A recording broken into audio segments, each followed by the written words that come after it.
નમસ્કાર સાથીઓ, કેમ છો? આજે આપણે મળ્યા છીએ ફરીથી કાયદાની વાત સાથે.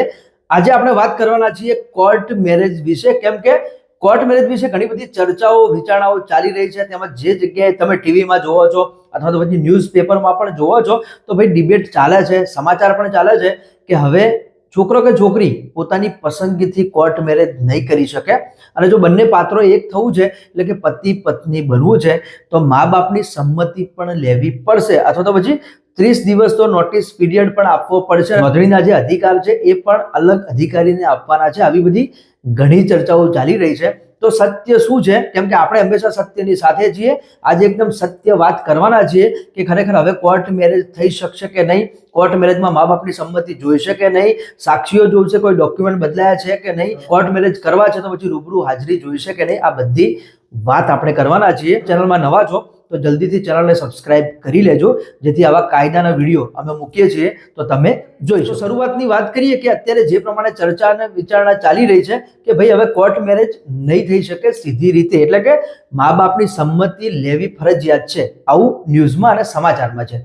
હજી સુધી આવો કોઈ રૂલ્સ કે નિયમ નથી બન્યો. તો આ બાબતે આપણે ચર્ચા ઉપર જઈએ. હવે બંધારણ પ્રમાણે આર્ટિકલ 21 છે, એમાં બધા સ્વતંત્ર છે, પોતાની જાતે નિર્ણય લઈ શકે છે અને જે આપણા ફંડામેન્ટલ રાઇટ્સ છે એ પ્રમાણે દરેકને પોતાનો જીવનસાથી લગ્ન સાથી ચૂનવાનો પણ અધિકાર છે. છતાં પણ આપણે ત્યાં આવી ચર્ચાઓ ચાલી રહી છે કે ભાઈ દીકરીઓ ભાગી જાય છે. તો જણાવું છું તમને કે હજી સુધી એવો કોઈ નિયમ નથી આવ્યો અને એવું લાગતું પણ નથી કે ભાઈ આવો નિયમ આવશે. પણ એક રાજકીય મુદ્દો બનાવીને જે પ્રમાણે સમાચારમાં આવી રહ્યું છે, કેમ કે જો કદાચ રાજ્ય સરકાર આવો કાયદો નિયમ કે રૂલ્સ પણ બનાવી દે છે ને ભાઈ, તો સુપ્રીમ કોર્ટમાં જશે ને તો આ કેન્સલ પણ થઈ શકે છે. મારી ઉપર ઘણા ફોન કોલ્સ આવે છે કે સર તમે કાયદાની માહિતી આપો છો, તમે નોલેજેબલ છો, તો અમને જણાવો કે શું ખરેખર અમારે લગ્ન કરવા છે તો હવે મા બાપની સંમતિ જોઈશે? કેમ કે મોસ્ટલી લોકોને પ્રોબ્લેમ હોય છે. આજે પણ હું છેવાડાના ગામડામાં જોતો હોઉં છું ત્યારે મા બાપ છોકરો કે છોકરી બંનેને એમનું પાત્ર બતાવ્યા સિવાય પણ મેરેજ કરાવી દેતા હોય છે અને પાછળથી છૂટાછેડાના કેસ માટે એમના કુટુંબમાં ભંગાણ પડે છે, રિલેશન સારા નથી ચાલતા, ત્યારે અમારી જોડે પણ આવતા હોય છે, ત્યારે એમને કોર્ટમાં જવું પડે છે. એટલે આપણે કાયદાની વાત કરીએ છીએ. કદાચ અમુક લોકો વિરોધ પણ કરે કે ભાઈ આવી વાત તમે લોકોને જણાવીને તમે લોકોને ગેરમાર્ગે દોરી રહ્યા છીએ. તો જણાવું છું કે ભાઈ અમે હંમેશા કાયદાની વાત કરીએ છીએ અને આખો દેશ કાયદો અને બંધારણ પ્રમાણે ચાલે છે, તો આપણે હંમેશા કાયદામાં રહેવાનું છે તો જ ફાયદામાં રહીશું. ખાલી એવું નહીં ચાલે કે ભાઈ અમારો સમાજ છે, અમારી દીકરીઓ છે, પરંતુ એમને પણ ફંડામેન્ટલ રાઇટ્સ મળેલા છે. છોકરીઓનું હિત પણ જોવામાં આવે, કેમ કે છોકરીઓને ઘણીવાર એવું હોય કે સામાજિક લગ્ન કરતા હોય પરંતુ એમને પાત્ર અનુકૂળ ન હોય, 1-2 વર્ષ એને રહેવાનું ત્યાં થાય અને પાછળથી છૂટાછેડા થાય, બાળકો પણ આવી ગયા હોય, તો એના ભવિષ્યનું શું? તો કોર્ટ મેરેજ તમે ચોક્કસથી કરી શકો છો. તો વાત કરીશું કે ભાઈ કોર્ટ મેરેજ કરવા માટે કયા કયા ડોક્યુમેન્ટ જોઈશે. તો જણાવું છું તમને કે કોર્ટ મેરેજ કરવા માટે લિવિંગ સર્ટિફિકેટ એટલે કે LC જોઈશે, તેમજ એ ન હોય તો જન્મનો દાખલો જોઈશે, આધાર કાર્ડ, ચૂંટણી કાર્ડ, આ બંનેમાંથી એક ડોક્યુમેન્ટ હોય તો પણ ચાલે. 2 પાસપોર્ટ સાઇઝના ફોટા પણ જોઈશે, 2 સાક્ષીઓ પણ જોઈશે અને એમના ફોટો આઈડી પણ જોઈશે અને એમના પણ પાસપોર્ટ સાઇઝના ફોટા જોઈશે. તમારે જો કોર્ટ મેરેજ કરવા છે તો સૌપ્રથમ કોને મળવું પડે? તો તમારે તમારા પરિચયમાં કોઈ એડવોકેટ હોય કે જેને તમે જાણતા હોય કે આ વકીલ સાહેબ જોડે અમે જઈશું તો અમારી વાત સિક્રેટ રહેશે, અમારા લગ્ન પણ થઈ જશે, તો તમારે એ વકીલ સાહેબને મળવાનું છે, એમને ડોક્યુમેન્ટ આપવાના છે અને પછી જે કોર્ટ પ્રોસેસ આવે છે એ વકીલ સાહેબ કરી દેશે, અમને લગ્નનું સર્ટિફિકેટ પણ આપી દેશે.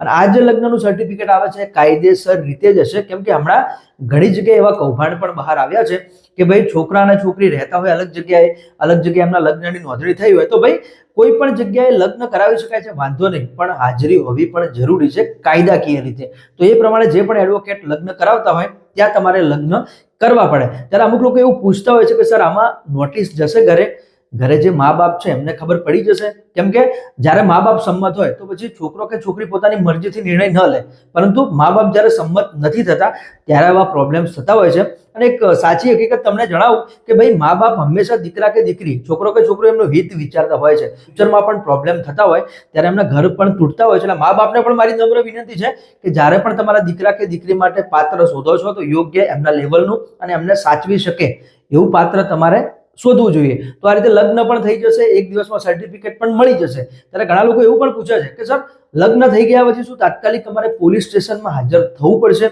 પોલીસ સ્ટેશનમાં હાજરી આપ્યા પછી અમારે શું કરવું પડશે? તો પોલીસ સ્ટેશનમાં હાજર થવું ખૂબ જરૂરી છે. જે પ્રમાણે અમે કામ કરીએ છીએ એ પ્રમાણે જણાવું છું કે ભાઈ જ્યારે પણ પોલીસ સ્ટેશનમાં હાજર થાવ છો તો છોકરો છોકરી બંનેના પરિવારજનોને પણ બોલાવવામાં આવે છે, એમનું પણ નિવેદન લેવામાં આવે છે.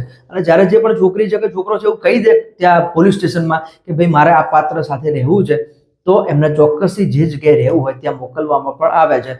હવે અમુક લોકો એવું પણ વિચારે છે આજે કે સર આ જે નવો કાયદો નિયમ રૂલ્સ આવવાનો છે એમાં કદાચ મા બાપની સંમતિ આવી ગઈ તો પછી જેમના મા બાપ સંમત નથી તો પછી લગ્ન તો થવાના નથી, તો આમાં શું સોલ્યુશન હોઈ શકે? તો એ પણ તમને જણાવું છું કે જ્યારે પણ બંને પાત્ર પુખ્ત વયના હોય, 18 વર્ષથી ઉપરના હોય, ત્યારે નિર્ણય લેવા માટે સક્ષમ છે. એટલે ધારો કે વિધાઉટ મેરેજ પણ સાથે રહી શકશે. લિવ ઇનનું ચલણ આનાથી વધી શકે છે. એટલે જ્યારે પણ રાજ્ય સરકાર કે કાયદો કે નિયમ બનાવે ને તો એકવાર બધું જોવું પડે. આપણે નીતિ નિયમ કાયદો જોવું પડે, પછી જ એના ઉપર નિર્ણય લેવો જોઈએ. કદાચ કાયદો આવે છે તો પણ લગ્ન થશે, કાયદો નહીં આવે તો પણ લગ્ન થવાના છે. એટલે તમે તમારા માટે યોગ્ય પાત્ર શોધીને આજે પણ તમે કોર્ટ મેરેજ કરી શકો છો, એમાં કોઈ પ્રોબ્લેમ નથી. ચોક્કસથી જો તમારે આવા કોઈ કોર્ટ મેરેજ કરવા છે તો નીચે જણાવેલ જે હેલ્પલાઇન નંબર છે ત્યાં તમે કોન્ટેક્ટ કરી શકો છો. અમારાથી જે પણ મદદ થતી હશે ચોક્કસથી અમે મદદ કરીશું. અને આ બાબતે કોઈ પણ તમારે પ્રશ્ન હોય તો કોમેન્ટ પણ કરજો, જેથી બીજા લોકો પણ કોમેન્ટ વાંચી શકે અને એમને જે પણ પ્રોબ્લેમ્સ હોય કોર્ટ મેરેજ વિશે એનું સોલ્યુશન પણ આવી શકે. તો મળીશું ફરીથી નવા વિડીયો સાથે, નવી કલમ સાથે. જય હિન્દ, જય ભારત.